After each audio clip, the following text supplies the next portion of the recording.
Исәнмесез, эфирда аңлалыклар вакыты, студияда Лина Хасаншина. Ознакай районы скважиналарының берсендә стелла ачылды. Нурлатта отлар аукционы узды. Әлмәттә җиңел атлетика кроссы үтте. Ознакай районында 31-нче скважинада стелла ачу тантанасы узды. Әлеге скважина Ознакай нефть һәм газ чыгару идарәсенең Ромашкино нефть чыганагы башлангычы булып санала. Бу хакта махсус хәбәрчебез Илмира Шәрифуллина дәвам итә. Үз тарихында әлеге скважина 430 мең тонна нефть бирә. Барысы да илебез, районыбыз үсеше өчен эшләнә. Яңартылган стелланы ачу районның батыр нефтчеләренә багышлана. Чарада катнашучыларны Ознакай муниципаль районы башлыгы урынбасары Роза Галиева сәламләде. Счастливые люди проживают в Ознакаевском районе, потому что он расположен на юго-востоке Республики Татарстан. А это значит, судьба ознакаевцев связана с добычей нефти. Ачу тантанасында шулай ук нефтчеләр идарә коллективы җитәкчеләре дә катнашты. Бүгенге көндә 31-нче скважина күпләр өчен үрнәк истәлекле урын булып санала. Узган ел Ознакай нефть һәм газ чыгару идарәсе үзенең 65 еллык саллы юбилеен бәйрәм итте. Бүгенге көндә ул Татнефть компаниясының алдынгы бүлекчәсе булып тора. Коллективны талантлы, тәҗрибәле җитәкче Алмаз Фәритов җитәкли. 31-я скважина уже 71 год у нас эксплуатируется. Она дает нефть на сегодняшний день, она дает более тонны нефти. Как уже нам было сказано, за свою историю эта скважина нам дала более 430 тысяч тонн нефти. Это мы все понимаем, что это во благо нашей Родины, во благо нашего района. Алга таба катнашучылар Актүбә җирлегендә табылган кара алтынны яткар итеп күрсәтүче стеллага чәчәкләр салдылар. Легендар 31-нче скважина хакындагы хатирәләр Төбәкне өйрәнү музеенда да саклана. Аның даны буыннан буынга таралачак. Илмира Шәрифуллина, Рөстәм Акбаров, яңалыклар вакыты, Луч, Әлмәт телекомпаниясе. 2016 елда Татнефть компаниясы Татарстанның көньяк-көнчыгышында от спорты һәм от үрчетү үсеше республика программасын эшләү инициаторы булды. Проектның максаты от спортын популярлаштыру, балалар өчен от спорты мәктәпләрен үстерү. Татнефть канаты астында Әлмәт, Актүбә, Кишүшатова, Алабуга һәм Нурлатта 5 от үрчетү комплексы бар. Бүген аларда даими тәрбияләнүче чабышкылар һәм җайдаклар республика, бөтен Россия һәм халыкара ярышларда җиңүче булалар. Бу еллар дәвамында белгечләр спорт атлары үрчетү белән дә уңышлы шөгыльләнәләр һәм менә 2нче ел рәттән Нурлатта от аукционы оештырылды. Менә бу урында бүген аукционда сатылачак барлык атлар бергәләп җыйналган, шуңа күрә аукцион башланган алдыннан аларны сатып алырга теләүчеләр һәрберсе белән якыннан килеп танышып китә ала. Атлар белән аукцион аша сату итү бөтен дөнья от үрчетүчеләре тарафыннан танылган тәҗрибә. Нурлат ат заводында ул инде 2нче ел рәттән үткәрелә. Бу беренче чиратта регионның токымлы от үрчетүчеләрен таныту өчен эшләнә. Үзебезгә без соперник на дорожке, ипподромда. Но в жизни коллеги, друзья. Потому что һәрбер безгә булышып торабыз, шул ук айгырлар. Менә бүген безнең тоже айгырлар монда бар, икенче владелецларныкы. Алар используются безнең воспроизводство. Ул кеше чабыш белән ул айгыр чапкан, беренче урыннар алган, имя сделал себе. Русча әйткәндә. То есть он популярный айгыр уже. Без беләбез, что вот яхшы чаба торган. А без уже анарга тырышабыз сделать имя как производителя.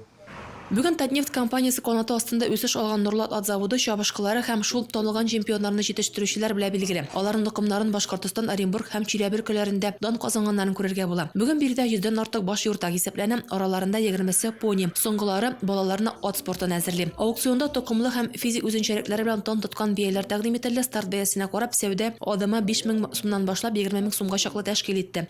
Кобыла Великая Леди от Ламборна и Викториас Леди 2012 года рождения.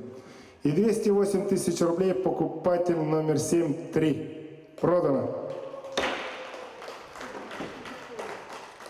Иң кыйммәтле бәяне Кишүшатта туып үскән дебет кредит кушаматлы бәягә бирделәр. Аны Чиләбе өлкәсе от үрчетүчеләре сатып алды. Гомумән алганда аукционга 37 от куелган иде, шуларның 16сы яңа хуҗалы булды. Рәдифә Нугманова, Айдар Кабиров, яңалыклар вакыты, Луч, Әлмәт телекомпаниясе. А мы ждем, может еще у кого интерес будет. Ну смотрите, Тайди Шмидт.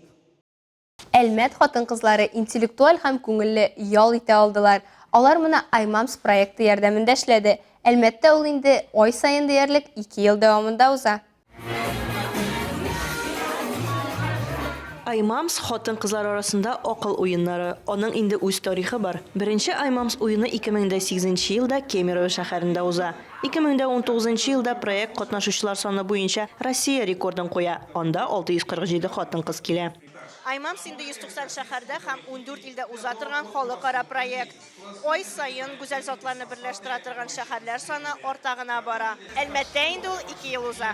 Уенның кагыйдәләре авыр түгел. Командалар викторина сорауларына җавап бирә. Шулай итеп баллар җыя. Сораулар катлаулы түгел, ә иң мөһиме күңелле. Җаваплар да бланкларга языла. Алар администрацияларга бирелә. Интеллектуаль очрашуның сценарийсы да һәрвакыт яңа.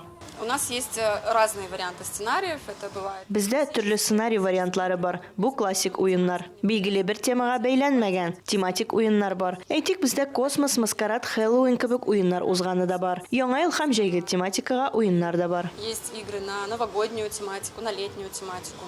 Бу ярыш музыкаль булды. 5 раундта командаларга рәсемнәрдә яшелгән җыр исемнәрен билгеләргә, табышмакларга җавап табарга, берничә нотадан җырны танырга кирәк иде. Икс – главный герой повести знаменитого колумбийского писателя.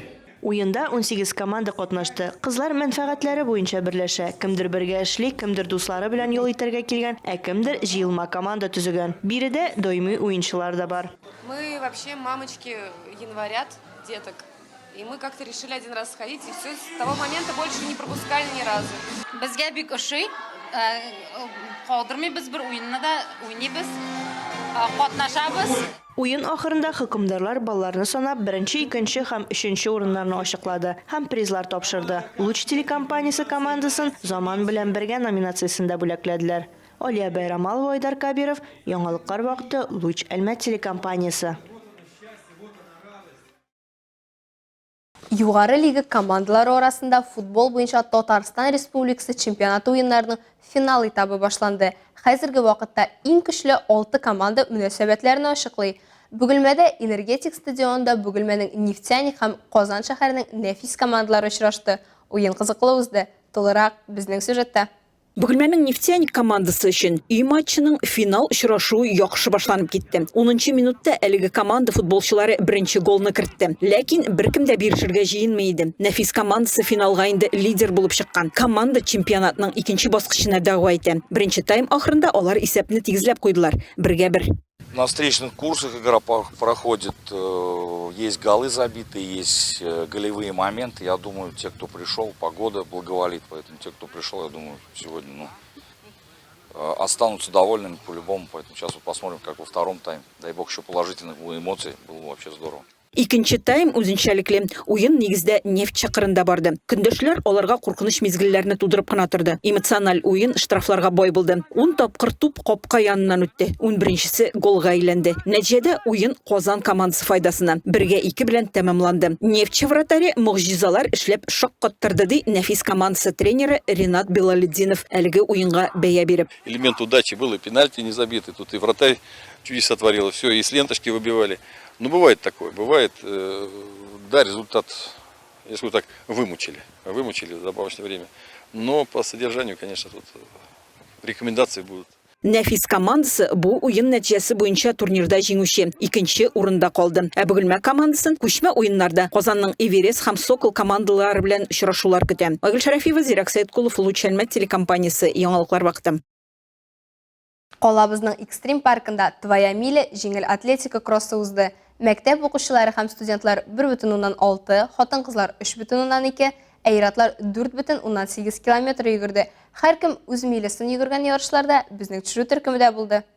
Кросс нация 2022 шаралары кысаларында узган җиңел атлетика ярышларында 100-гә якын кеше катнашты. Теләге булган һәркем стартка чыкты һәм ким дигәндә 1,16 километр йөгерде. Чөнки нәкъ менә бу аралык 1 миляны тәшкил итә дә. Калабызда 2нче ел узучы Твоя миля йөгерешендә төрле спорт белән шөгыльләнүчеләр катнаша. Мәсәлән, спринтерлар һәм чаңгычылар. Я в таком забеге первый раз в этом году решил поучаствовать. Экстрим паркта спортчыларга стадиондагы кебек кенә түгел, ә йөгерүне авырайта һәм кызыклы итә торган менү төшүле араны йөгерергә кирәк. Трасса подготовлена на хорошем уровне, нигде не ошибешься, то есть все все размечено.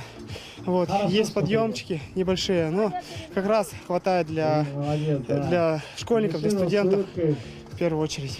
Әлмәт музыкаль ярым марафоннан башланып, 6000 мәктәп укучысы катнашкан бәхет артыннан йөгерү белән дәвам иткән чаралар районда 2 атна барды. Тауга йөгерү, балалар бакчалары һәм мәктәпләрдә йөгерү көне итеп узган җиңел атлетика тематик чараларына Твоя миля нокта куйды. Надеемся, с каждым годом участников будет больше, потому что на следующий год планируем открытый. Ел сайын катнашучылар саны артыр дип өметләнәбез. Киләсе елга ярышларны ачык итеп үткәрергә планлаштырабыз. Башка районнан да спортчылар килүен, ярышларны көтүләрен һәм бик теләп катнашуларын телибез. Ждали его, вот, и с удовольствием принимали участие. Әлегә шулар Миллина Хәсән, һәм монтаж операторы Динара Гайнутдинова сезнең белән сау булышабыз, исән-имин булыгыз.